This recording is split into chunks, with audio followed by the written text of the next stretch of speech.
Andre Mitchell was pushing his maintenance cart through the basement hallway of Ashford Tower when his phone buzzed with an urgent message.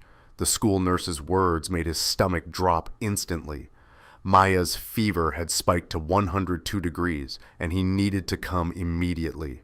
Without thinking twice, he rushed toward the nearest elevator, his deep brown hand tightening around the cart handle, not noticing the small brass sign that read, "Executive Only." The doors opened on the 40th floor, and a woman in a black designer suit stepped inside, her eyes fixed on her phone. Then she looked up slowly, her breath caught in her throat. For a moment, neither of them moved at all. "Andre," she whispered, disbelief coloring her voice. He stood frozen in place, his hand still gripping the cart handle with white-knuckled intensity. 8 years had passed. 8 long years since he had last seen that face. And yet, he would have recognized her anywhere, in any crowd, in any lifetime. But everything about her had changed dramatically since then. Clare Bennett was no longer the young architect with a messy ponytail and paint-stained sneakers who used to steal bites of his lunch during their long design sessions together. She was a CEO now, wrapped in tailored black wool and quiet authority, her posture rigid with the weight of an entire company resting on her shoulders. Her eyes were colder than the Chicago winter, howling against the windows 40 floors below. "Miss Bennett," he said, his voice carefully neutral and professionally distant, as if she were just another tenant in this building. As if she had never meant anything to him at all, as if they had not once planned an entire future together filled with promise. Claire did not respond immediately to his greeting. Her gaze traveled slowly down his maintenance uniform, taking in the faded blue fabric with the company logo stitched on the chest in white thread. She studied the worn tool cart with its scratched metal surface and slightly rusted wheels. Something flickered across her expression, quick as a shadow passing over still water. It was not pity. It was something sharper than that, something that cut much deeper into old wounds that had never properly healed. The elevator hummed softly as it continued its steady descent through the building. The silence between them was heavy enough to crush bone, thick enough to make breathing difficult for both of them. Neither reached for the panel of buttons.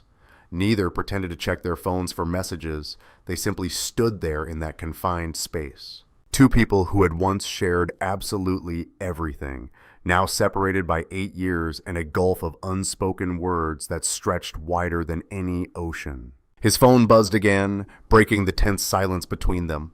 He glanced at the screen and read the update. "Maya's fever is holding at 102 degrees. Please hurry." His jaw tightened visibly, the muscle jumping beneath his skin. His hands trembled slightly against the cart handle, despite his efforts to keep them still. "Your daughter?" Claire asked, her tone carefully flat and impossible to read, giving nothing away about what she might be feeling. Andre looked up, meeting her eyes directly for the first time since she had spoken his name in that shocked whisper. "How do you know I have a daughter?" "I don't know for certain," I guessed. She turned her face away from him, staring at the brushed steel doors as if they held all the answers. "You look like a father now. There's something different about you." The elevator chimed softly, announcing their arrival at the ground floor. The doors slid open to reveal the marble lobby, bustling with people in expensive coats, hurrying through the afternoon cold, their breath forming small clouds in the frigid air. Andre pushed his cart forward and walked out without looking back at her. He did not say goodbye. He did not slow down or hesitate for even a moment. He simply disappeared into the crowd like smoke dissolving in the winter wind. Claire stood alone in the elevator for several long seconds, watching the space where he had been standing, watching the crowd swallow him whole until she could no longer distinguish him from the mass of strangers. Her finger hovered over the door close button, but she did not press it immediately.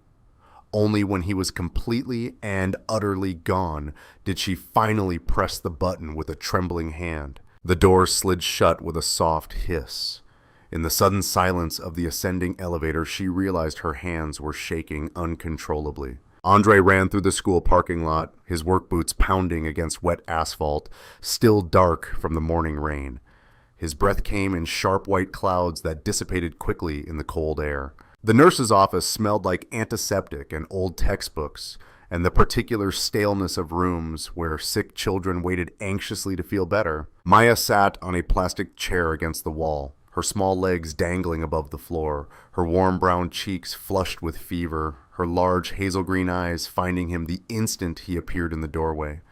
Small coils of dark hair framed her face, her tiny hearing aid barely visible against her skin. The relief that washed over her small face made his chest ache with an almost physical pain.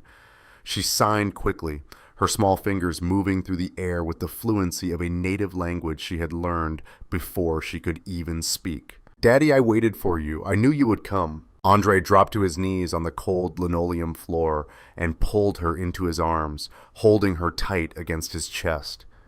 He breathed in the familiar smell of her strawberry shampoo, feeling her small heart beating rapidly against his chest. "I'm here, sweetheart. I'm always here. Daddy will always come for you, no matter what happens." The school nurse watched them from behind her cluttered desk, her expression caught somewhere between professional sympathy and personal curiosity. She saw a black single dad in a maintenance uniform, his clothes slightly rumpled from a long shift, his face lined with worry and exhaustion. But she also saw the way he held his daughter, gentle and fierce at the same time, protective and tender, as if she were the most precious thing in the entire universe. There was something about him that did not quite match the clothes he wore. Andre carried Maya to his truck in the parking lot. It was a 15-year-old pickup that had seen much better decades. Its once bright blue paint was now faded and chipped. Its bumper was slightly dented from an accident long ago, but the interior was clean and well maintained. The car seat in the back was properly installed according to all safety guidelines. He buckled her in carefully, his deep brown fingers checking the straps twice and then a third time, adjusting the chest clip to exactly the proper position over her sternum. He drove towards Southside, navigating the familiar streets without conscious thought, his mind churning with worries. He could not be quiet. Maya fell asleep before they reached the apartment. Her head leaned gently against the side of her car seat. Her breathing was slow and peaceful. He carried her up 2 flights of stairs and laid her gently on the couch, covering her with her favorite blanket, the soft one with the cartoon elephants that she had refused to give up since she was 3 years old. He sat beside her for a long time, watching her sleep, a thermometer gripped tightly in his hand. 100 degrees. The fever was finally dropping. She would be okay. She would always be okay because he would make sure of it. That was his job now. His only job. The only thing in the world that truly mattered anymore. Maya's eyes fluttered open slowly. She looked up at him with the drowsy confusion of a child pulled from deep sleep. Her hazel green eyes were unfocused at first, but gradually cleared. Her hands moved slowly through the air, forming words in the space between them. "Daddy, why were you late today? You're never late." Andre hesitated, searching for the right words. He could not tell her the truth. He could not explain that he had seen a ghost in an elevator, that his past had reached out and grabbed him by the throat in the narrow space between floors. "Daddy made a mistake," he said finally, signing as he spoke so she could follow along easily. "I took the wrong elevator by accident." Maya considered this explanation with the serious expression she always wore when thinking hard about something important. "A wrong elevator is not a mistake," she signed finally, her small face thoughtful. "It's an adventure." Andre laughed softly despite everything, the sound surprising him with its genuineness. It was the first real smile he had managed all day. "You're absolutely right, sweetheart. It was an adventure." But behind his eyes there was a shadow that his smile could not quite reach. Today's encounter was not an adventure. It was a warning siren screaming in the dark. He knew what he should do. He should quit this job immediately, find another building to work in, another company that offered health insurance, another part of the city where he would never have to worry about stepping into the wrong elevator, where a black man like him pushing a maintenance cart would never accidentally land back in the world where he had once worn suits and carried blueprints. But he could not leave. This job came with comprehensive health insurance, the only insurance he could afford that covered Maya's expensive hearing aids, her regular speech therapy appointments, and the specialist she needed to see every 3 months. Without this job, he had nothing. Without this job, Maya had nothing. And so he would stay and he would hide and he would pray every single day that today was the last time he ever had to see Clare Bennett's face. Clare sat in her corner office on the 40th floor of Ashford Tower, staring out at the Chicago skyline without seeing any of it. The buildings rose like gray monuments against a winter sky heavy with unfallen snow. Lake Michigan stretched beyond them, a flat expanse of steel-colored water. She had not moved from her chair for nearly half an hour. She could not work. She could not think. She could barely breathe. Her assistant knocked on the glass door. "Miss Bennett, the board meeting starts in 10 minutes. Postpone it." "But the board members have already arrived." "I said postpone it." The door closed. Clare turned and opened her desk drawer, the bottom one on the right side, the drawer she had not touched in years. Inside was a small wooden box. She lifted the lid with trembling fingers. The photograph was still there, slightly faded now. She and Andre 8 years ago were standing in front of the first architectural model they had designed together. They were laughing at something. They were in love. They had been partners in every sense of the word. They had worked together, dreamed together, built castles in the air, and figured out how to make them stand. They had talked about the future constantly. About the firm they would start together, about the buildings they would create, about the family they might have someday. And then he vanished. No explanation, no goodbye, just a cold resignation letter sent through HR as if she were a stranger. Her father had explained it eventually.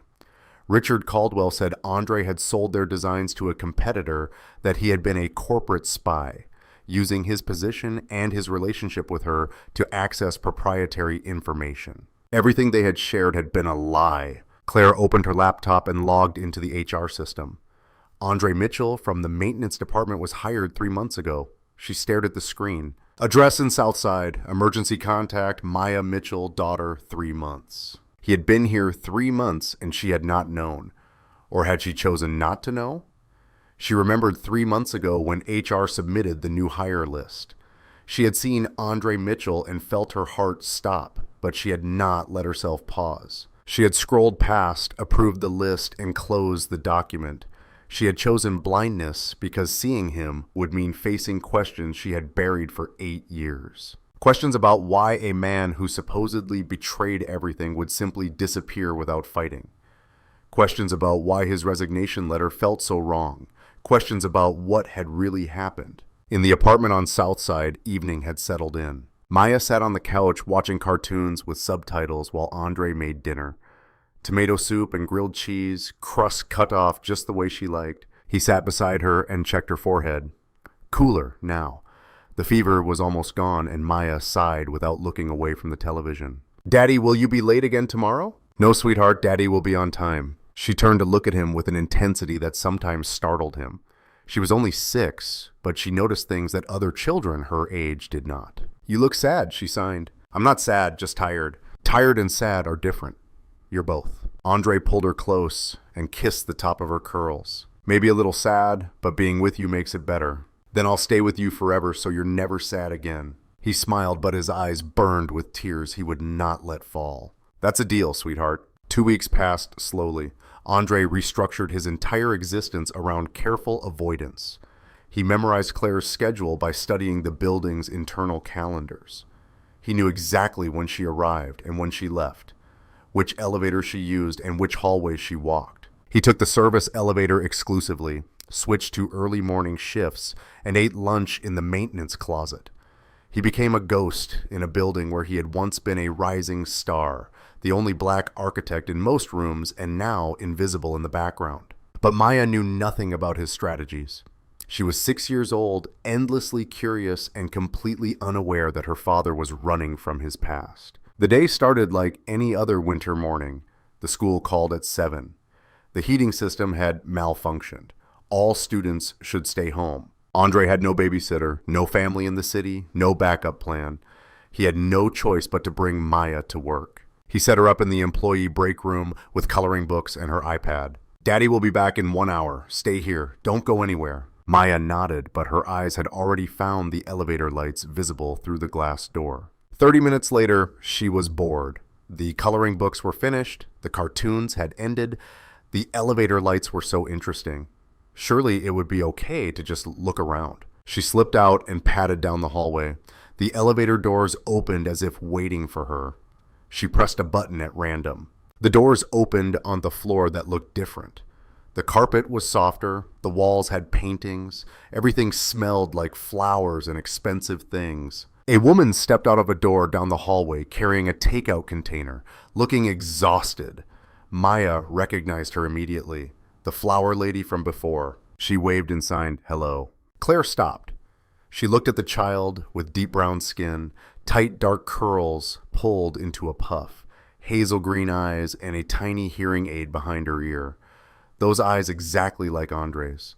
The same color, the same shape, the same way they looked at the world with quiet curiosity. "Hi there," Claire said softly, kneeling. "Are you lost?" Maya pointed to her ear and shook her head.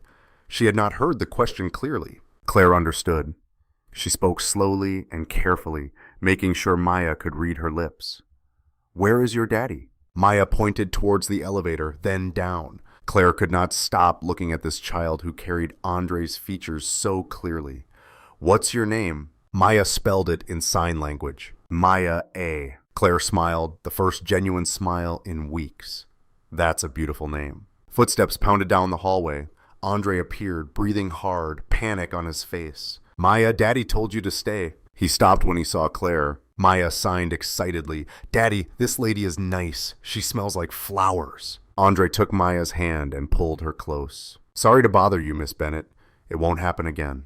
Claire watched him, watched Maya, watched the protective tenderness in his hand. "She's not a bother. She's lovely." Andre did not respond. He led Maya to the elevator, and Claire was left watching. That night, Claire could not sleep. Maya's eyes haunted her. Those hazel green eyes looked at the world with innocent trust. The tiny hearing aid, the way her hands moved through the air, speaking a language of gesture and grace. What had happened to Andre in the last 8 years? Where had this child come from? Why was he pushing a maintenance cart in the same building where he had once designed structures that touched the sky? On Monday morning, Claire called Megan Price, the head of HR. "I need Andre Mitchell's complete file from 8 years ago." Megan Price was quiet for a moment. "Those files are archived offline. I'll need time." "I need them by noon." At noon, Megan Price delivered a thick folder.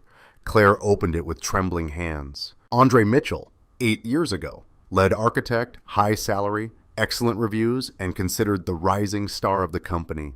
Everyone expected him to make partner. Then she found internal meeting minutes, a meeting she had never been invited to. March 15th, chaired by Richard Caldwell. Subject, investigation of design leaked to competitor, accused Andre Mitchell. Claire searched for evidence, emails, files, or anything proving his guilt. There was nothing.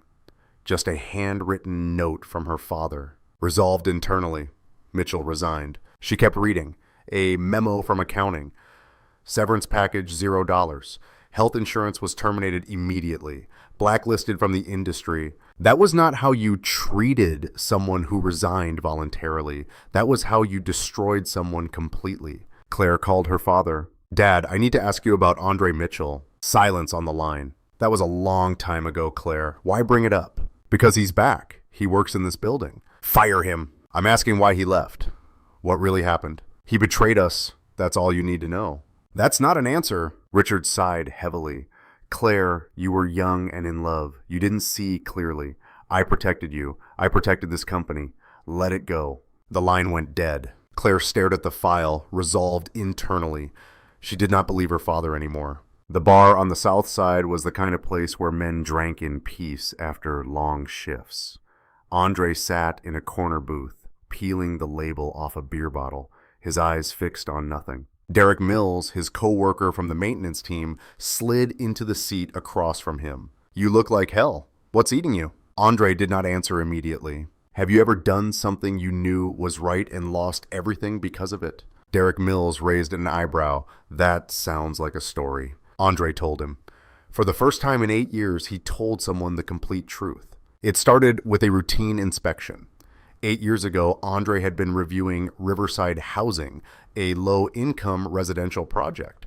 Something did not add up. The materials were 40% cheaper than the safety specifications required. The concrete was substandard. The fire suppression systems existed only on paper. If an earthquake hit, the buildings would collapse. Hundreds of families would die in structures designed to fail. Andre reported his findings to the compliance department. Nothing happened. He escalated to legal. They told him to drop it. He threatened to go to the building inspectors himself. The next day, Richard Caldwell called him in. "You have two choices," Richard said calmly. "One, resign and disappear. Two, I destroy you and Claire. Claire has nothing to do with this. She's my daughter. She loves you. If this becomes public, her career is over. I'll make sure everyone says she must have known, must have helped cover it up." Andre understood. Richard was using Claire as a weapon against him. "I'll go, but you have to fix the materials." "That's not your condition to make. It's my only condition. Fix those buildings or I burn everything down, even if I burn myself with it." Richard studied him for a long moment. "Fine deal." Andre signed an NDA that afternoon. He was gone by morning. Derek Mills stared at him in disbelief. "You gave up everything to protect families you never met." "I was an architect. My job was to build homes for people to live in, not graves." "But you lost Claire." Andre was quiet. That was the part that still hurt most, losing her without being able to explain why. "Does she know any of it?" "No. Richard made me sign an NDA, and I didn't want her to have to choose between her father and me. Some lies are kinder than the truth." Derek Mills shook his head slowly. "You're the noblest idiot I've ever met." Andre smiled sadly. "Maybe so." Claire hired a private investigator. She needed answers her father would never give. 3 days later, a thick envelope arrived at her apartment. The report confirmed everything. Riverside Housing had been flagged for safety violations during construction. The flag was removed 2 weeks after Andre's resignation following an emergency materials replacement costing over $2 million signed by Richard Caldwell. There were recovered emails. A compliance officer complained that his concerns were ignored. A legal counsel advised that whistleblower complaints should be handled discreetly. A financial officer noted that cheaper materials represented significant savings. And a handwritten note from her father. "M has agreed to resign in exchange for material replacement. NDA signed. C must never know. RC." Her father had deliberately kept her ignorant, deliberately destroyed her relationship to protect his own secrets. Claire closed the folder. She did not cry. She had forgotten how many years ago, but something inside her was cracking. A wall built over 8 years to protect herself from exactly this moment. Andre had not betrayed her. He had tried to save hundreds of families, and her father had destroyed his life for it, and she had believed it. She had hated him for 8 years. The next morning, Claire went to the basement at 6 a.m. Andre appeared carrying coffee from the bodega down the street. He stopped when he saw her. "Miss Bennett." "Don't call me that." He frowned. She looked different. Not the cold CEO, a woman struggling to hold something inside. "I know," she said, her voice trembling. "About Riverside, about my father, about why you left." Andre went very still. "How?" "I hired someone to find the truth. I read the files. I saw my father's note." Her voice cracked. "I know you didn't betray anyone. I know my father threatened you with my career to make you leave." He did not respond. His face was unreadable. "Why didn't you tell me?" "Tell you what, that your father was willing to let people die for profit, that he threatened your career if I didn't disappear. You could have trusted me. Trusted you to choose between your father and me, to watch you tear your family apart, defending someone everyone called a liar?" He shook his head. "I was protecting you, the only way I knew how. Maybe it was wrong, but it was my way." Claire was quiet for a long moment. "I wasted 8 years hating you." "I know. Do you hate me for it?" "Never. Not for 1 second of one day in all those years." They stood in the cold basement hallway looking at each other like survivors of a shipwreck meeting after years on different islands. "I have to go," Andre said. "My shift starts soon." Claire nodded. "I just needed you to know that I know, and that I'm sorry." He looked at her for a long moment, then walked away. Claire requested a private meeting with her father at his lakefront mansion. Richard opened the door with a smile. "Claire, this is unexpected." She walked past him and set a folder on the table. "Riverside Housing, 8 years ago. Explain." His smile faded instantly. "Where did you get this?" "I've read everything. The investigation records, the emails, the note with my initial. I know what you did. I want to hear you admit it." Richard sat down heavily. suddenly looking every one of his 62 years. Why dig up something buried for a decade? Because I spent 8 years hating a man who deserved none of it. Because you made me believe a lie. He was quiet, then spoke without apology. I did what was necessary to protect this company. This company that gave you everything you have. By threatening an innocent man, by destroying his career and his reputation, he was a threat. He was going to expose us to the public, the regulators, and the courts. He was trying to save lives. Those buildings were death traps. Richard slammed his hand down. Nobody died. I fixed the materials after he left. You fixed them because Andre made you. That was his condition. He gave up everything. And the only thing he asked was that you not let innocent people die. Silence filled the room. Claire looked at her father, the man she had admired her whole life, the man who taught her about business and strength, the man who told her emotions were weaknesses and trust was foolishness. You took away my love, she said, her voice steady as stone. You took 8 years of my life. You made me hate a good man because he threatened your profits. I protected you. You protected yourself. Don't pretend it was for me. Claire stood. I didn't come for permission or forgiveness. I came to tell you things will be different now. I run this company my way. If you interfere, I release every document in that folder to the press. Richard stared at her as if seeing a stranger. You would do that to your own father? You taught me how, Dad. You taught me to be ruthless, to eliminate threats. I'm just doing what you raised me to do. She left without looking back. 1 week later, Claire stood outside Andre's apartment building in Southside. The neighborhood was not what she expected. Poor, yes, with battered storefronts and cracked sidewalks, but also alive. Full of children playing and neighbors calling to each other.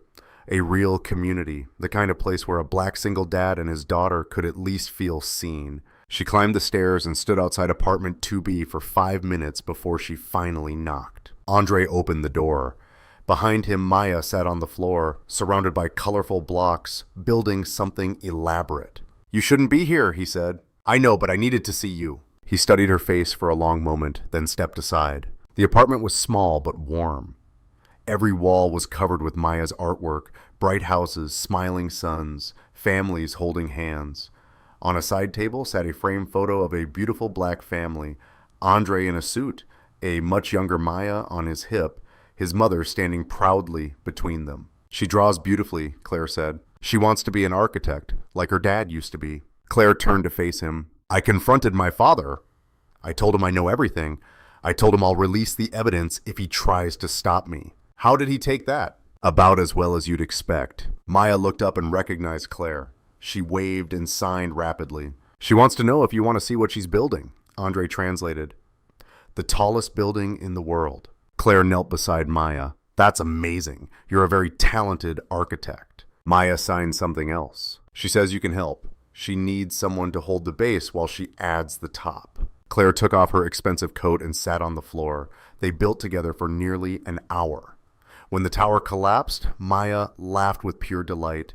She signed to her father. She says, falling is the best part, because then you get to build it again. Claire looked at the scattered blocks and thought Maya might be the wisest person she had ever met. Later, after Maya went to bed, Claire and Andre sat on the couch with cold tea between them.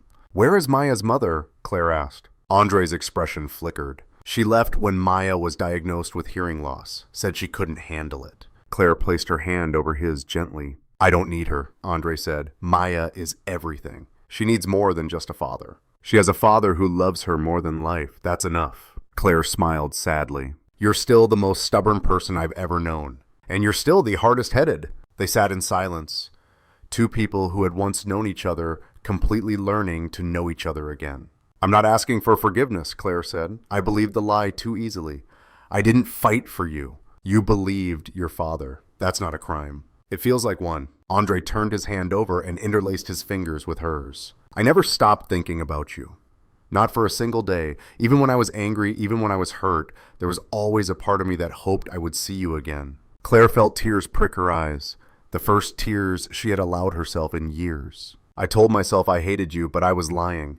I missed you every moment. He lifted their joined hands and kissed her knuckles gently. What happens now? She asked. I don't know. I'm still a maintenance worker with a daughter in an apartment in Southside. I don't care about any of that. You should. Not as much as you. She squeezed his hand, not as much as this. 3 months later, spring had finally arrived in Chicago. Andre was no longer pushing a maintenance cart. Claire had restored his reputation through truth, not power. She released a statement acknowledging the company's past mistakes, naming Andre as the person who discovered them, publicly apologizing for how he had been treated. Former colleagues reached out. Job offers arrived from firms across the country. But Andre did not want to work for another firm. He stood at a podium in the Ashford conference room, Claire beside him, Maya in the front row. Ashford Development is launching a new division focused on affordable housing, he announced. We're going to build homes for families who need them most using the highest quality materials and innovative designs. We're going to prove you don't have to choose between profit and principle. A reporter raised her hand. Mr. Mitchell, given your history, why did you agree to come back? Andre glanced at Claire, then at Maya, waving from her seat. Because some things are worth fighting for. Because the best way to fix a wrong is to build something right. And because the people who believed in me never gave up. Maya held up a drawing of 3 figures in front of a colorful house. At the top, in wobbly letters, our family. After the press conference, Claire took Andre's hand as they walked into the spring sunshine. My father resigned from the board this morning, moving to Florida. How do you feel? Relieved, sad, angry? All of it at once. He's still my father, but I can't pretend he's the person I wanted him to be. Andre squeezed her hand. You're allowed to feel all of that. It makes you human. Maya grabbed both their hands. She signed, a hug. Can we go to the park? They walked together through the city, hand in hand. People smiled at them, seeing a family, seeing hope, a black dad, the woman who finally chose him, and the little girl between them. Millennium Park was crowded with people enjoying the warm day. Maya broke free and ran ahead, chasing pigeons, her laughter floating back on the breeze. Andre and Claire walked slowly, savoring the moment. Do you regret it? Andre asked. Confronting your father? Choosing this? Claire watched Maya spin in circles on the grass. I didn't lose anything that mattered. I just finally saw clearly. She turned to him, and I gained everything I actually wanted. Everything. You, Maya. A chance to build something real instead of inheriting something hollow. Maya ran back, breathless. She signed rapidly. She wants ice cream, Andre translated. She says, we've been walking for 1,000,000 hours. Claire crouched to Maya's level and signed carefully the words she had been practicing for months. Yes, chocolate. Maya's eyes went wide with surprise. She threw her arms around Claire's neck, then signed. You learned my language. I'm still learning, Claire said, but I wanted to really talk to you. Maya grabbed her hand and tugged her toward the ice cream cart. Claire looked back at Andre, who watched them with wonder and love. They got ice cream and found a bench overlooking the lake. Maya sat between them, chocolate dripping down her chin, leaning against Claire with casual trust. The sun began to set, painting the buildings gold and rose. You know what I think? Andre said. What? Wrong elevators might be the best thing that ever happened to me. Claire smiled. Maya was right. Wrong elevators aren't mistakes. They're adventures. Maya looked up at her and sighed. What are you talking about? Adventures, Andre signed back. Maya nodded seriously, then went back to her ice cream, content in the way children are content when they are exactly where they are supposed to be. The 3 of them sat together as the sun sank below the horizon and stars appeared in the darkening sky. A man who had lost everything and found it again. A woman who had believed a lie and learned the truth. And a little black girl who had brought them together simply by being herself. Behind them, city lights flickered on against the coming night. And ahead of them, stretching into the future like a road with no end, lay everything they would build together.